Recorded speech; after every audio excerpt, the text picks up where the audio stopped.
ಔಡೋಗಲಿ ಸರಕಳ್ಳತನಕ್ಕೆ ಯತ್ನಿಸಿದ ವ್ಯಕ್ತಿಯೊಬ್ಬನನ್ನು ಸಾರ್ವಜನಿಕರು ಹಿಡಿದು ಪೊಲೀಸರಿಗೆ ಒಪ್ಪಿಸುವಂತಹ ಘಟನೆ ಕೆಆರ್ಪೇಟೆ ಪಟ್ಟಣದ ಹೇಮಗಿರಿ ರಸ್ತೆಯಲ್ಲಿ ನಡೆದಿದೆ. ಕೆಆರ್ಪೇಟೆ ತಾಲೂಕಿನ ಕೃಷ್ಣಾಪುರ ಗ್ರಾಮದ ಶ್ರೀನಿವಾಸ ವ್ಯಕ್ತಿ ಸಾರ್ವಜನಿಕರಿಂದ ಗೂಸ ತಿಂದು ಪೊಲೀಸರ ಅತಿಥಿಯಾಗಿದ್ದಾನೆ ಎಂದು ಹೇಳಲಾಗಿದೆ.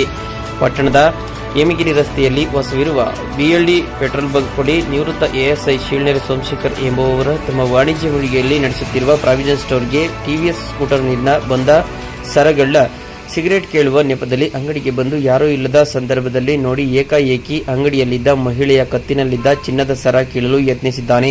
ಕೂಡಲೇ ಎಚ್ಚೆತ್ತ ಮಹಿಳೆ ಅಲ್ಲೇ ಇದ್ದ ಮಚ್ಚಿನಿಂದ ಹಲ್ಲೆಗೆ ಯತ್ನಿಸಿದ್ದಾಗ ಅಲ್ಲಿಂದ ಕಾಲ್ಕಿತ್ತಿದ್ದಾನೆ. ಕೂಡಲೇ ಸ್ಥಳದಿಂದ ಸಾರ್ವಜನಿಕರು ಹಿಡಿದು ಪೊಲೀಸರಿಗೆ ಒಪ್ಪಿಸಿದ್ದಾರೆ. ಕಳ್ಳತನದ ಸತ್ಯಾಸತ್ಯತೆ ಪೊಲೀಸರ ತನಿಖೆಯಿಂದ ಹೊರಬರಬೇಕಿದೆ.